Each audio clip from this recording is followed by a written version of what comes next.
Tom Hardy's crime drama with 75% on RT scores Season 2 renewal after record-breaking viewership. What if I told you a single stab changed the fate of two of the most powerful crime families in Britain? What if the man behind it all, Tom Hardy, just unleashed a second chapter darker than anyone imagined? A series born in blood, crowned in betrayal, and now renewed after shattering records across the world. MobLand is back. But not the MobLand you think you knew. Because what's coming is not just Season 2, it's war. And it was all set in motion by one accidental stab that might not have been so accidental after all. You're about to uncover what nobody's telling you. Not the critics, not the press, not even the cast. But it's written between every scene in blood. The MobLand Season 2 renewal isn't just about numbers, it's about secrets. The kind that get people killed. Let's rewind. When MobLand premiered, few expected it to explode the way it did. But behind the brutal action and cinematic slow burns, something else was happening. A kind of narrative hypnosis. Millions got hooked. 26 million, to be exact. But why? Because it didn't play like a show. It played like a trap. Created by Ronan Bennett, shaped by Guy Ritchie, and brought to life by the cold, measured chaos of Tom Hardy, MobLand didn't just resurrect the mob genre. It rewired it. And now, Paramount just greenlit Season 2. A move that fans saw coming, but they didn't see this coming. Because what's hidden beneath that renewal are clues. Clues pointing to betrayals that were never accidental. Deaths that were never random. And a master plan being executed in real time, both on screen and off. So here's the twisted truth. MobLand isn't just fiction. It's modeled off real feuds. Historical bloodlines. Forgotten wars that still breathe beneath the streets of London, Manchester, Belfast. Why do you think it felt so real? Because some of it was. And if Season 1 left you shocked, then prepare yourself. Because Season 2 is set to cross every line. Characters you thought were dead may never have died. Alliances you trusted, built on sand. And the man we thought we knew, Harry D'Souza, may not be who he claims at all. Because Harry bleeds like a victim, but he moves like a king. And Jan stabbing him. What if I told you? It wasn't a betrayal. What if I told you? It was a ritual. One that started a new bloodline war. If you're still watching, then you need to stop scrolling and subscribe right now. This channel doesn't just break news. We break narratives wide open. We read between the lines the networks won't show you. And what we've uncovered about MobLand Season 2, no one else is talking about. So hit that subscribe button, because what comes next will blow your mind. Let's break the silence. MobLand Season 1 didn't just end. It whispered something. A final message wrapped inside its last 5 minutes, something that went unnoticed by 99% of viewers. In the scene where Harry is stabbed, notice his eyes. Not the pain. He knew it was coming. Some fans said it was shock. But others, closer watchers, saw the flicker, a half-second nod. The kind of signal you give when you're part of something bigger, darker, older. Like a blood pact. And now that Season 2 is confirmed, that theory isn't just a theory anymore. It's a code buried in history and in scripts. Let me take you back. In the 1980s, there were rumors of a real-life feud between two old UK crime families. Descendants of the original Five Families model, but operating in silence. No names in newspapers, no trials, just whispers. This war, it was supposedly triggered by a betrayal and a son who was never meant to exist. Sound familiar? Eddie, the illegitimate son of Conrad Harrigan, wasn't just a last-minute twist. He's a mirror, a cipher. And the murder of Ritchie Stevenson, think about it. Too clean. Too well-timed. Almost as if it was a sacrifice. Because in MobLand, every death is a message. Every silence, a secret. And now, with Season 2 confirmed, the show's creators, Guy Ritchie, Jez Butterworth, and David Glasser, are doubling down. But here's the real forbidden truth. They didn't just craft a mob story. They resurrected one. A forgotten legacy buried beneath decades of history and rewritten for modern audiences using masks, metaphors, and fire. MobLand isn't about fiction. It's about inheritance. And Harry D'Souza, he's not just a negotiator. He's the heir to it all? You thought you understood MobLand? You thought Season 1 was about families at war. That it ended with bloodshed, prison bars, and a body count? No, it ended with a coronation. Because MobLand isn't a show about crime. It's a show about succession. And in Season 2, the true war begins, not for territory, not for money, but for legacy. Let's get something straight. Paramount didn't renew MobLand because of luck. It was strategy. They saw something. In the analytics. In the heat maps. In the audience reaction. People didn't just watch MobLand, they obsessed over it. The way you're obsessing right now. But why? Because MobLand doesn't follow the usual crime drama structure. It breaks it apart. This isn't Sopranos. It's not Peaky Blinders. It's not even Gangs of London. MobLand is closer to a coded prophecy. And if you think I'm exaggerating, then let's talk about episode 6. The finale. The stab. Jan plunges the blade into Harry's chest, but then what?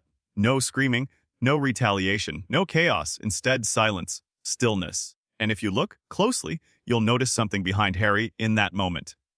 A mirror, just for a flash, barely visible, framed in shadow. And in that mirror, you'll see what the camera doesn't show. A figure, unmoving, watching, not part of the scene, not listed in the credits. A ghost in the story, a callback to episode 1, where a similar reflection appears during Harry's first sit down with Conrad Harrigan. Coincidence? No. It's the Watcher, a symbol that has appeared in Guy Ritchie's lesser-known work, including an unreleased short film from the early 2000s, rumored to be about the hidden rulers of London's underworld. And now that same symbol is embedded inside MobLand. And guess who's behind it? Jez Butterworth, a playwright, a screenwriter, and a known code weaver. He once said in an interview, "What the audience sees is never the whole thing. There's always a ghost script beneath it, a second story. MobLand is that second story. So what does that mean for Season 2?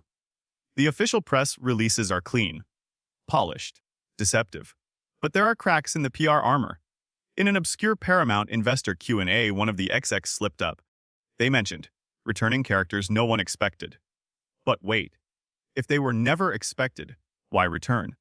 Because they're not returning. They're revealing, hidden in the background, in the paperwork. The photos, the whispers. Let's take Maeve Harrigan. Everyone thinks she's done, locked away. But there's a blink, and you miss it clue in episode 5 when Jan opens Maeve's locket. Inside, a child's photo. Not Eddie, not Conrad. Someone else. And here's the bombshell out. Behind, the scenes images from the Season 1 wrap party show a new actress, never appearing on screen, posing with the cast next to Maeve's actress. Her face matches the photo in the locket. Who is she? Nobody knows yet, but fans online believe she's part of a sleeper storyline. A second hair. Which brings us to this. MobLand isn't just about Harry inheriting power. It's about competing heirs. Bloodlines that were hidden to prevent war, now rising up to finish what their ancestors started. And in Season 2, those bloodlines collide. Let's talk Tom Hardy.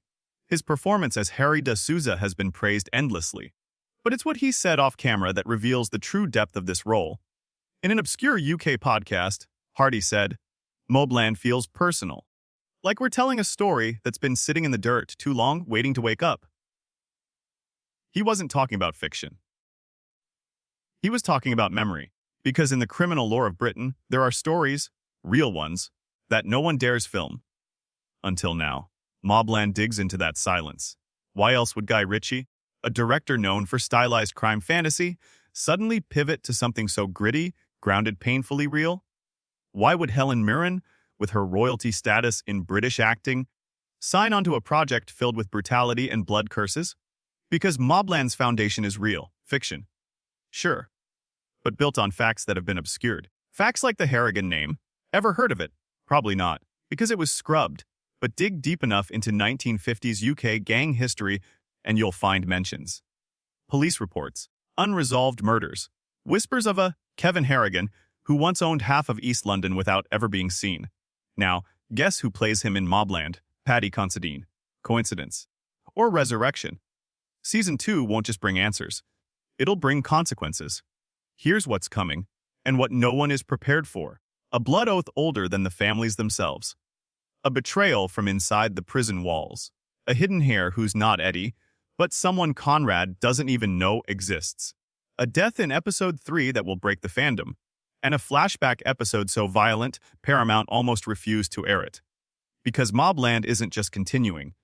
It's evolving. And in Season 2, they're pulling off the gloves. No more slow burns. No more half reveals. Every secret will surface. Every corpse will speak. Every mask will crack. And by the finale, someone you trusted will be the real monster. Not because they lied, but because they believed it was right. So the real question is, are you ready to know who Harry really is? Because every clue has been pointing to it.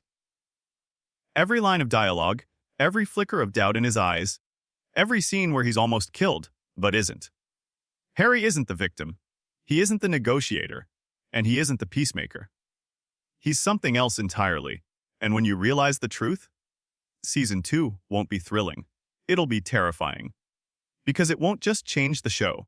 It'll change the way you remember every episode from Season 1. And everything you missed. It started with a stab. It ends with a crown soaked in blood. MobLand Season 2 isn't just a continuation. It's a coronation. One where the real king was hiding in plain sight the entire time.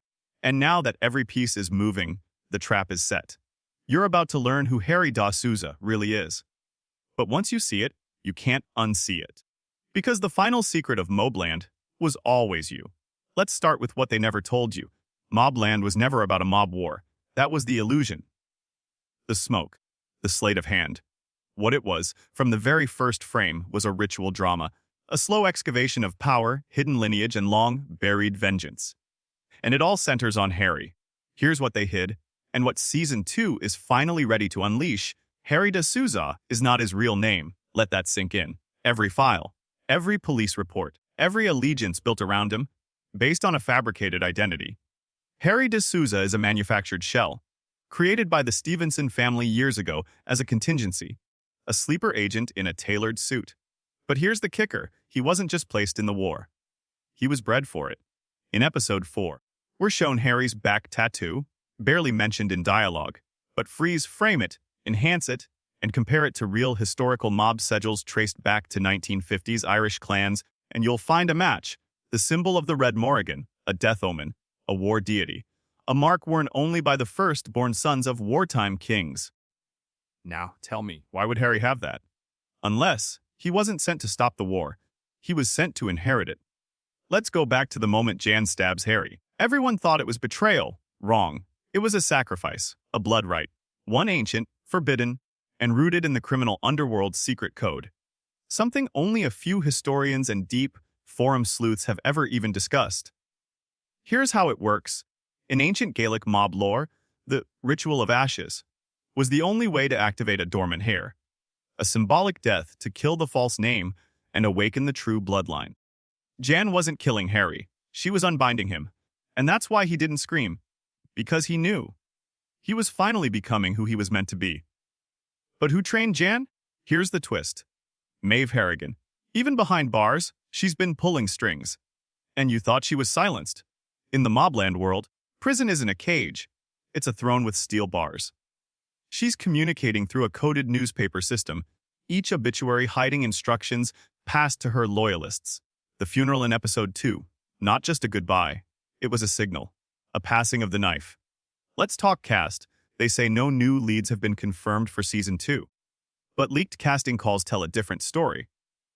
3 characters were spotted in the rap sheet.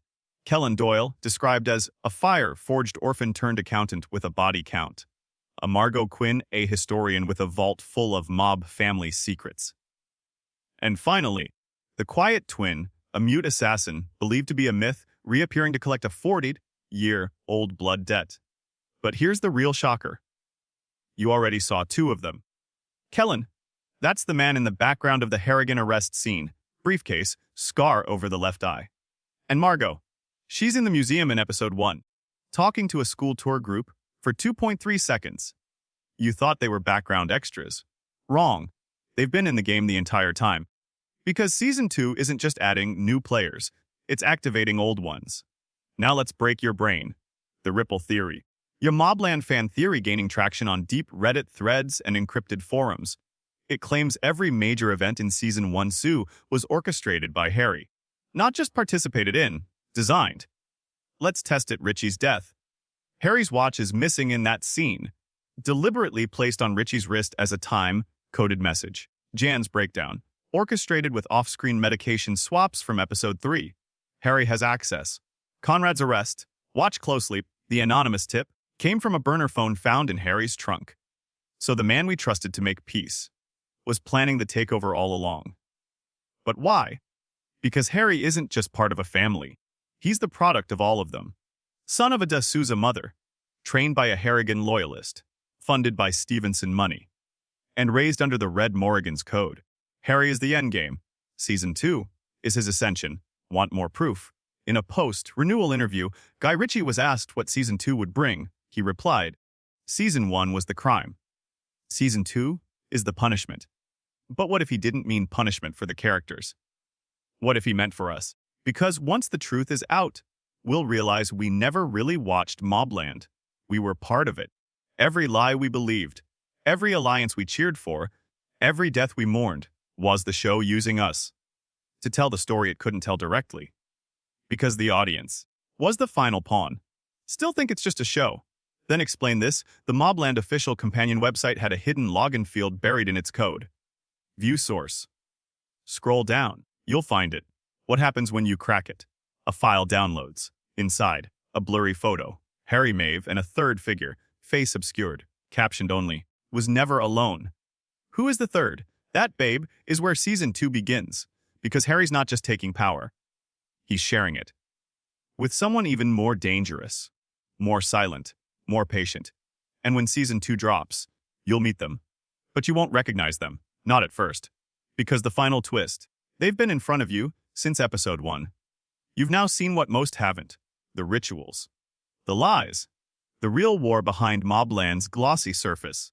So if this video opened your eyes, don't just watch. Rewatch. Look again. Because when Season 2 arrives, you won't just be watching a show. You'll be watching history. A history buried in blood, rewritten in silence, and finally ready to erupt. MobLand isn't coming back. It's rising. And the crown is already claimed.